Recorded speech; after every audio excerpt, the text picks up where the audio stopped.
माँ शारदे को नमन। या देवी सरस्वती रूपेण संस्था नमस्तस्य नमस्तस्य नमस्तस्य नमो नमः। आप सभी को मेरा हाथ जोड़ के प्रणाम। आज दिन गुरुवार है। आज प्रबोधनी एकादशी है, देव उठनी एकादशी, देवोत्थान एकादशी, इस तरह से कई नाम हैं। इसके पीछे वृत्तांत ये है कि भगवान विष्णु, श्री हरि विष्णु 4 या 5 माह के योग निद्रा से जगे थे और इसी दिन इन्होंने सृष्टि को संभाला था, सृष्टि को संभाला था। उन्हीं के खुशी में महिलाएं एकादशी का व्रत रखती हैं, प्रबोधनी एकादशी का व्रत रखती हैं। इसमें यह कहा जाता है कि अगर ऐसा करती हैं तो भगवान प्रसन्न होके उनको मोक्ष दे देंगे। जब उनकी मृत्यु होगी तो उनको मोक्ष दे देंगे। मेरा ये प्रश्न है, फिर पुरुष कहाँ चला गया? अगर महिला व्रत रख के मोक्ष प्राप्त कर रही है मृत्यु के बाद, तो पुरुष का क्या होगा? एक बात, मैं कोई टिप्पणी नहीं कर रहा हूं, मैं कुछ कहना चाह रहा हूं, अपनी बात दूसरे तरीके से कहना चाह रहा हूं। भगवान विष्णु पालनहार है, जगत के पालनहार हैं। आज ही के दिन भगवान शालिग्राम ने तुलसी माता से विवाह किया था और आज ही के दिन सारे शुभ कार्य शुरू होते हैं। इन सब बातों में, इन सारे घटनाक्रमों में मैं एक बात कहना चाह रहा हूं। इस कलयुग में जो लोग भी वृद्ध माता पिता हैं और जो लोग भी अपने बच्चे पे आश्रित हैं, तो इस कलयुग में उनका पालनहार उनका बच्चा है। अगर पालनहार उनका बच्चा है तो उसको भी तो कभी कभी प्रसन्न करने की कोशिश कीजिए। आपका बच्चा आपसे क्या चाहता है? आपका बच्चा कतई नहीं चाहता आप उसकी आलोचना करें। आपका बच्चा कतई नहीं चाहता कि सार्वजनिक जगहों पे अपने बच्चे को अनादर करें। आपका बच्चा कभी नहीं चाहेगा कभी भी मेरे माता पिता मेरे विषय में किसी प्रकार का असम्मानित चर्चा करें। अगर तीज त्योहारों से सीखना है तो सीख लीजिए। अगर आप बुजुर्ग हैं, वृद्ध हैं, असहाय हैं, किसी पे निर्भर हैं, तो पालनहार वो आपका बच्चा है। भगवान विष्णु तो नहीं हो सकता, लेकिन वो पालनहार है और उसका सम्मान कीजिए, स्नेह कीजिए, प्यार कीजिए और सम्मान कीजिए। नहीं कीजिए, फर्क बच्चे पे कुछ नहीं पड़ेगा, सारा फर्क आप पे पड़ेगा। एक बात। दूसरी चीज, मैं सिर्फ इतना कहना चाहता हूं प्यारे, अपने अतीत को विश्लेषण कर लीजिए। आपने अभी तक क्या क्या गलतियां की हैं, उन गलतियों को सुधारिए। नहीं, जो बचा हुआ रेस्ट ऑफ द लाइफ है, चाहे वो 5 साल, 10 साल, 20 साल, आपका नरक हो जाएगा। एक बात। दूसरी बात, जो एंसेस्ट्रल बातें कही जाती हैं, पूर्वजों ने कही हैं और पौराणिक कथाओं में भी कही गई है, इस बात को अक्षरशः मान लीजिए कि आपको अपने कर्म को भोगना पड़ेगा। बाढ़ है पुत्र पिता के धर्म में, खेती उपजे अपने कर्म में। ये एक बात है। अगर पिता धर्मी है तो पुत्र पे भी असर पड़ता है, पुत्र को तकलीफ होगी। कम से कम डरिए, स्वयं डरिए।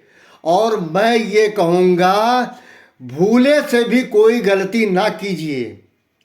महिलाएं, जो युवा महिलाएं हैं, वो अपने पति से बहुत सारी छुपा के बातें कहती हैं, मोबाइल दूर ले जाके बातें करती हैं। वो ये समझती है मैं बहुत अच्छा कर रही हूँ, ये लीक आउट नहीं होगा जो मैं बातें, जो संवाद कर रही हूँ। उनको पता नहीं है परमात्मा देख रहा आपके कर्म कर्तव्यों को और आपको भोगना पड़ेगा। इस बात को याद रखिएगा। आप जो बो रहे हो वो कोई और नहीं काटेगा, वो फसल आप स्वयं काटेंगे। लोग कहते हैं स्वर्ग और नरक। जब गोस्वामी तुलसीदास ने कह दिया कि छितजल पावक गगन समीरा पंच रचिता द्यदम शरीरा, कहां से अगला जन्म हुआ? जो कुछ भोगेंगे यही भोगेंगे। यही स्वर्ग है, यही नरक है, कहीं अन्यत्र न स्वर्ग है न नरक है। ये आप बना सकते हैं स्वर्ग नरक खुद को। आप किसी बाबा के चक्कर में मान लीजिए पड़ गए, आपने तो अपनी जिंदगी नरक कर दी, जबकि आपके अंदर स्वयं परमात्मा बसता है। कानन कुंडल मृग बसे मृग ढूंढे, कई बातें कही गई है, मृग के बारे में कहा गया है और कई बातें हैं। सब कुछ आपके अंदर है, उसको टटोल लीजिए, अपनी पूरी जेब जो है चेक कर लीजिए। आप जैसे कपड़ा जब धुलवाते हैं या कपड़ा घर में धुला जाता है, आप अपने जेब से, अपने शर्ट पैंट के पॉकेट से सब कुछ निकाल लेते हैं। वैसे आप अपने शरीर के अंदर की चीज़ों को निकाल के सुरक्षित कीजिए, संरक्षित कीजिए, बढ़ाइए। इससे ज़्यादा मैं कुछ नहीं कहना आ रहा हूँ, मैं कुछ समझाने का ये प्रयास कर रहा हूँ। भगवान विष्णु भी एक जगत पे पालनहार है और वो निश्चित आपका पालन करते हैं, सबका पालना करते हैं। लेकिन जो आपके घर में रहता है, जो आपकी देखभाल करता है, वो किसी पालनहार से कम नहीं है जो साक्षात है। मैंने पहले भी वीडियो में कहा था कि लोग जब शादी विवाह हो जाता है, लड़का लड़की बेटा बहू को आशीर्वाद देते हैं कि शंकर पार्वती की जोड़ी बनी रहे। अगर शंकर पार्वती की जोड़ी बनी रहेगी तो उस लड़के के माँ बाप का क्या होगा, उस लड़की के माँ बाप का क्या होगा? अरे शर्म करो। राम सीता की जोड़ी बने ना बने, शंकर पार्वती की जोड़ी बने ना बने, सास ससुर जैसी जोड़ी बने, सास ससुर जैसी जोड़ी बने। जोड़ी ये बनती है, शंकर भगवान आपके पिताजी नहीं है, पार्वती आपकी माँ नहीं है। इस संसार में जो जिस बच्चे की माँ बाप है वही उनके शंकर पार्वती हैं। आप लोग गलत आशीर्वाद देते हैं, उसके बाद वीडियो कैमरा में दिखाते हैं कि हमको जाने, मैं शंकर पार्वती का आशीर्वाद दिया हूं। आपको कोई ज्ञान है?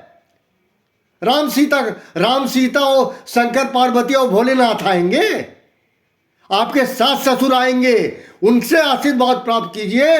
और अगर कहना है तो कहिए मेरे दादा दादी की तरह जोड़ी बनी रहे। आप लोग ड्रामा बंद कर लीजिए, भावनात्मक ब्लैकमेल करना बंद कर लीजिए देवी देवताओं को। और देवी देवताओं ने बहुत कुछ सिखाया है, उनसे डराना भी बंद कर दीजिए, उनसे डराना बंद कर दीजिए। मुझे एक बहुत अच्छी कथा याद आती है, लेकिन उसको मैं परिभाषित नहीं कर सकता हूं। कहा यह जाता है साइलेंस बहुत कुछ कहता है, बहुत कुछ बताता है। ये आपके अंदर दक्षता और क्षमता होनी चाहिए उस शांति को समझने का। कर्म कर्तव्यों में, अभिव्यक्ति में नहीं होती, बहुत सारी चीज अभिव्यक्ति में नहीं होती, कर्म कर्तव्य में होती है, वही कीजिए। ये मेरी सबसे हाथ जोड़ के प्रार्थना है। थैंक यू वेरी मच, सबको प्रणाम।